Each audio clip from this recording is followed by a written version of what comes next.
ओम जगदाधार ओम जगदाधार सर्वदेष्टान धात्रे नमः। सर्वदेष्टान धात्रे नमः। ओम जगदाधार ओम जगदाधार सर्वदेष्टान धात्रे नमः। सर्वदेष्टान धात्रे नमः। ओम जगदाधार ओम जगदाधार सर्वदेष्टान धात्रे नमः। सर्वदेष्टान धात्रे नमः। सच्चिदानंद भगवान की जय। सत्य सनातन धर्म की जय। सतगुरुदेव भगवान की जय।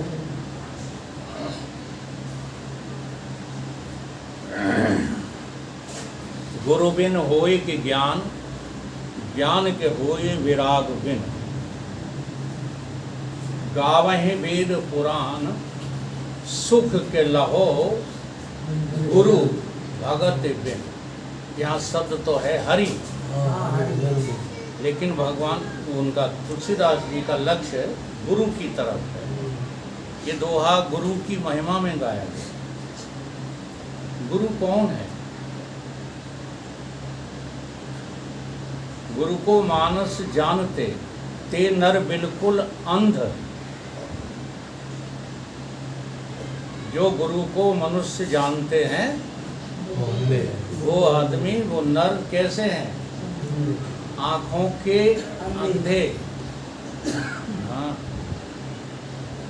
जो आँखों के अंधे हैं वो गुरु को पहचानना क्या जाने।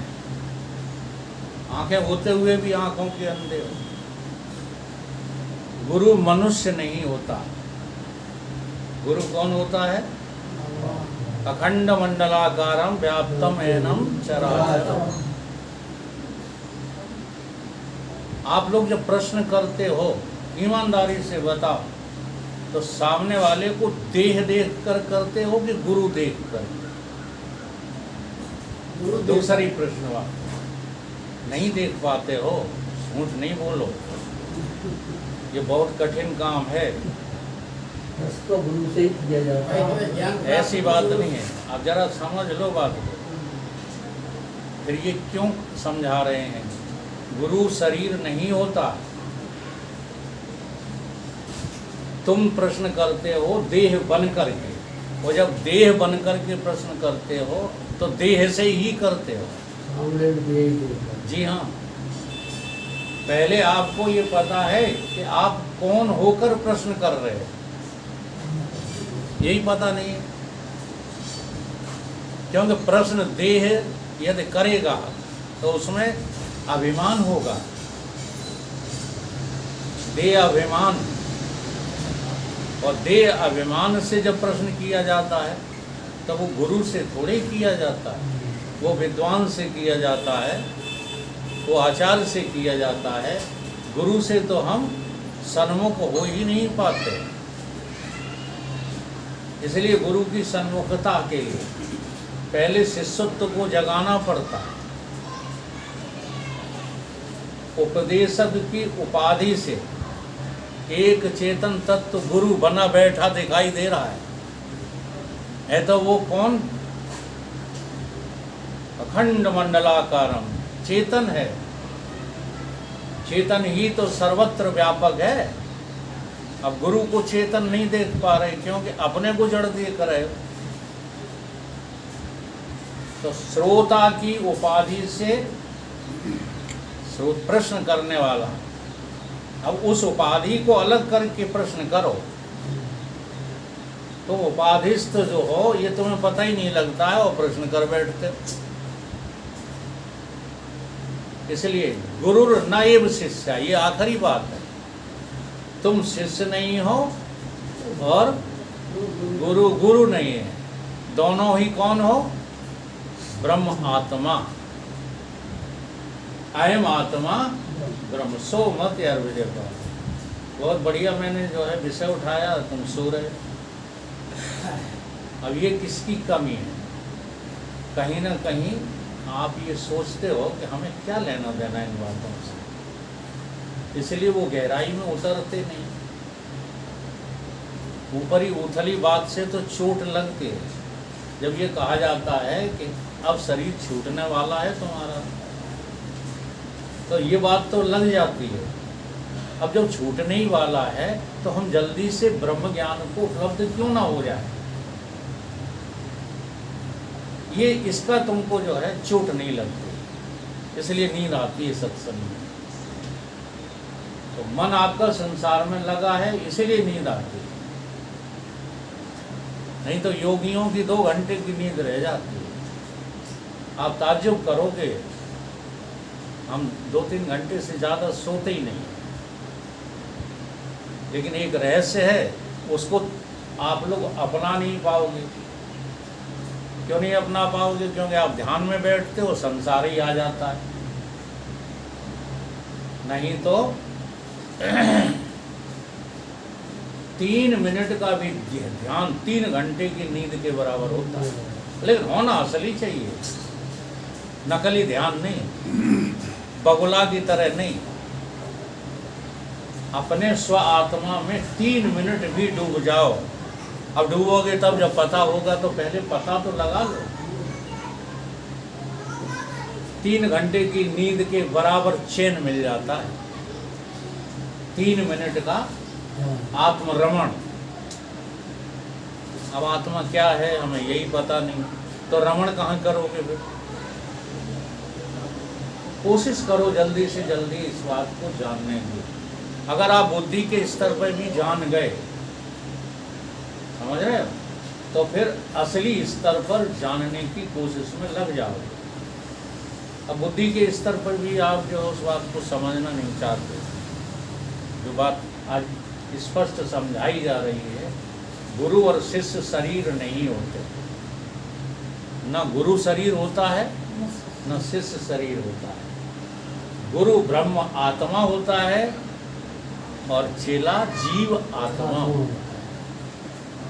वो जीव आत्मा की दृष्टि से प्रश्न करता है और गुरु दोनों ही दृष्टियों में पारंगत है, इसलिए उसके विषय को देख करके वो उसका उत्तर देता है, जवाब देता है। तो गुरु की संसार में बहुत बड़ी महिमा है। उस महिमा को जो है दृष्टिगत रखते हुए आज गुरुदेव भगवान का युग पुरुष जी का एक पद जो उन्होंने आज से 60-70 साल पहले लिखा था, उसकी जो है आपको कुछ व्याख्या करके जो है बताएंगे। और विषय है गुरुदेव भगवान का, ये विश्व ताशों का खेल है। ये विश्व क्या है? और कुछ नहीं।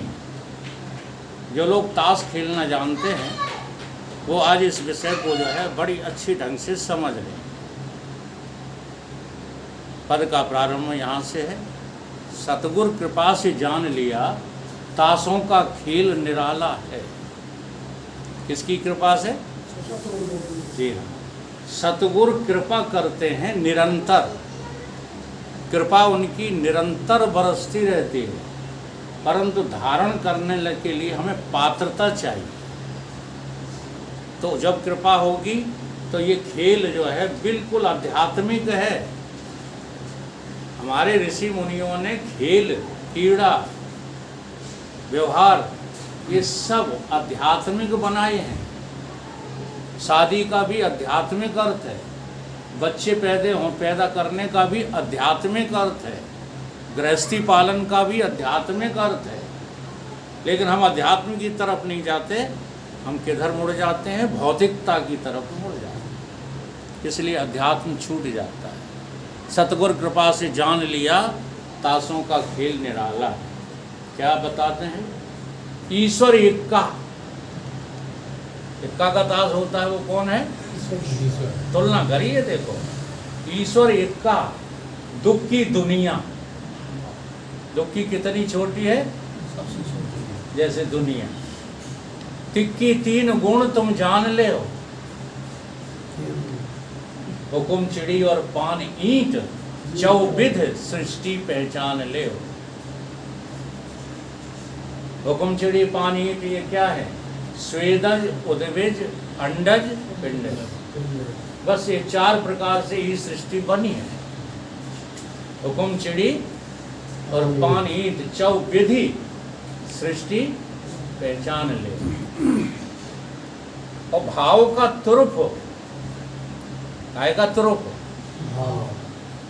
तुरुप जो होता है ताशों में सबसे शक्तिशाली ताश होता है। जी हाँ, वो इक्के को भी कहो अपने बस में कर ले, कहो बादशाह को भी कर ले, और दुखी तिक्की इनको तो सबको कर ही लेता है। तुरुप वो क्या है? भाव। भाव का तुरुप शक्तिशाली, ये सब पर छापा डाला है। तो सतगुरु कृपा से जान लिया ताशों का खेल डाला। जिसका भाव जितना ऊंचा होगा, हाँ, वो उतने ही ऊंचे खिलाड़ी हैं। अगर इक्का का भाव बन जाए तो फिर कोई तुम्हें लग रहा है? हाँ, और होता भी यही है। देख लो समाज में क्या कहता है, एमएलए बन गया है, अपने को ईश्वर समझने लगा, भाव ऊंचा हो गया है, जबकि है तो वे वही नीच, वही हैं रोज के पिबक्कड़ धिगक्कड़, लेकिन समझ क्या बैठे अपने को भगवान। भाव में अपने को भगवान समझ बैठे हैं। तो भाव का तुरुप शक्तिशाली, सब पर छापा डाला है। सतगुरु कृपा से जान लिया ताशों का खेल डाला। ब्राह्मण क्षत्रिय वैश्य शूद्र चौका से वर्ण बताते हैं। ये चार क्या हैं? चौका, ये चार वर्ण हैं, ये जातियां नहीं हैं। इस विषय को आप लोग बहुत गहराई से समझ लो। ये चारों हमारे अंतस में हैं। ब्राह्मण भी हम ही हैं, क्षत्रिय भी हम ही हैं, वैश्य भी हम ही हैं, शूद्र भी हम ही हैं। लेकिन आपका भाव क्या है? आप कहाँ जी रहे हो, ये देखना पड़ेगा। तो एक ब्राह्मण शतपथ नाम का ग्रंथ है, उसमें ये सूत्र आया है, जन्मना जायते शूद्रा, जन्मना जायते शूद्रा, जन्म से प्रत्येक मनुष्य शूद्र है। क्या अर्थ है इसका? अगर अभी भी तुम इस जन्मने वाले 3.5 हाथ की देह को मैं कह रहे हो, तो आप कौन हैं? शूद्र ही। संस्कार दुज उच्चते। तुम्हारा दूसरा जन्म कब होगा? जब सतगुरुदेव भगवान तुम्हारे अंतःकरण में ये संस्कार डालेंगे, क्या कि तुम्हारा जन्म नहीं होता। तो देखो, भगवान ने जब गीता समझाना शुरू की तो सबसे पहले यही संस्कार डाला अर्जुन के अंतःकरण, न जायते मृत्यु। तुम कौन हो? जिसका न जन्म होता है न मृत्यु हो, और जिसकी जन्म मृत्यु होती है वो तो शूद्र है। आ रही बात समझ में कि नहीं आ रही? तो जो देह को मैं मानते हैं वो सब शूद्र हैं। किसी भी जाति के वहाँ बुरा नहीं मानना, सब शूद्र हैं।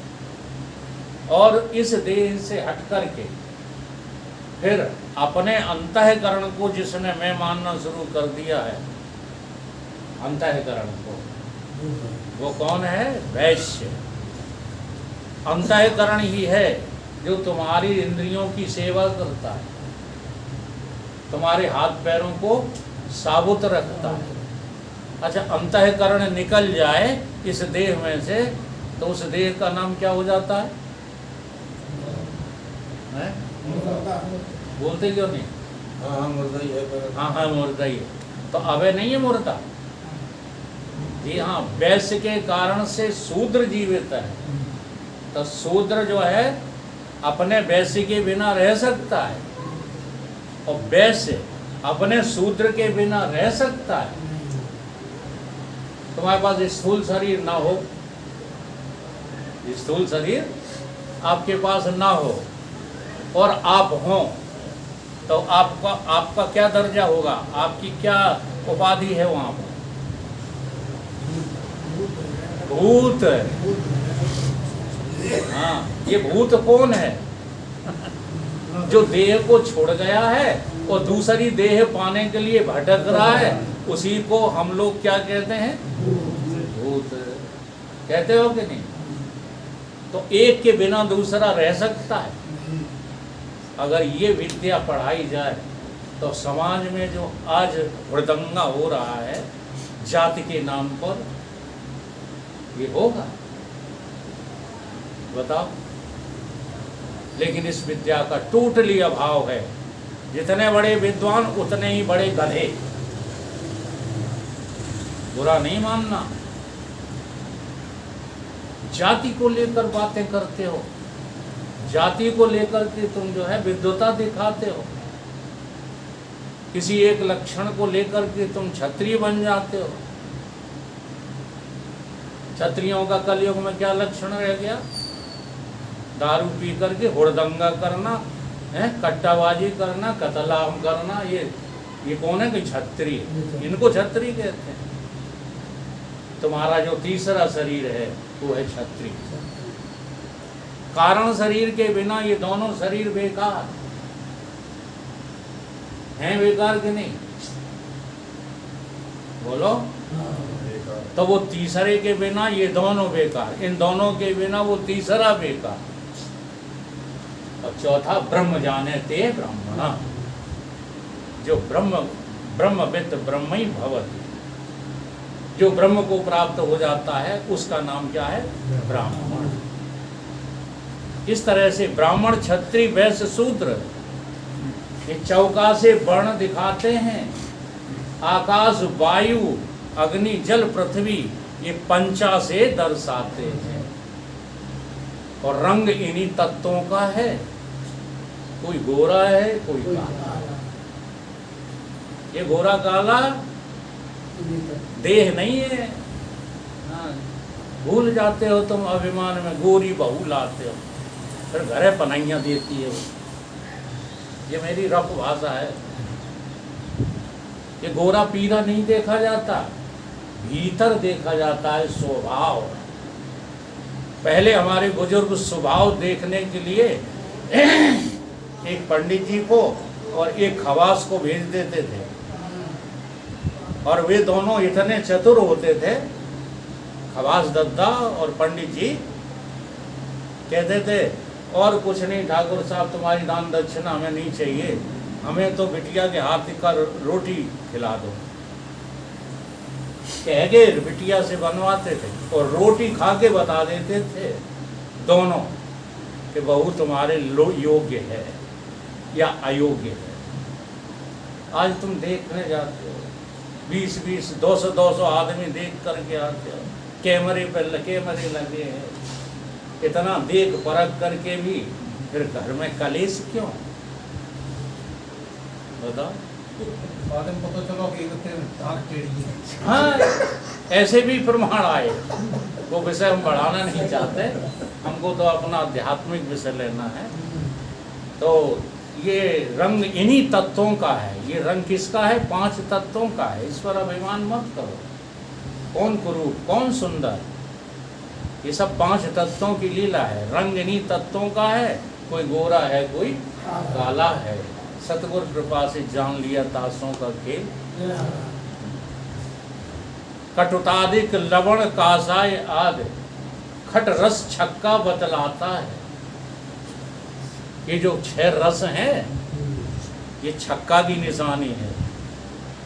तासों में जो 6 छक्का होता है, ये कौन है? खट रस छक्का बतलाता है। 87 सप्त धातु रोगी गुण द्रव्य आदि दर्शाता है। ये तुम्हारे शरीर में 7 धातुएं हैं, यही तुम्हारे गुण और द्रव्यता का वर्णन करते हैं। जो खेल को नहीं समझता है वो हो जाता मतवाला है।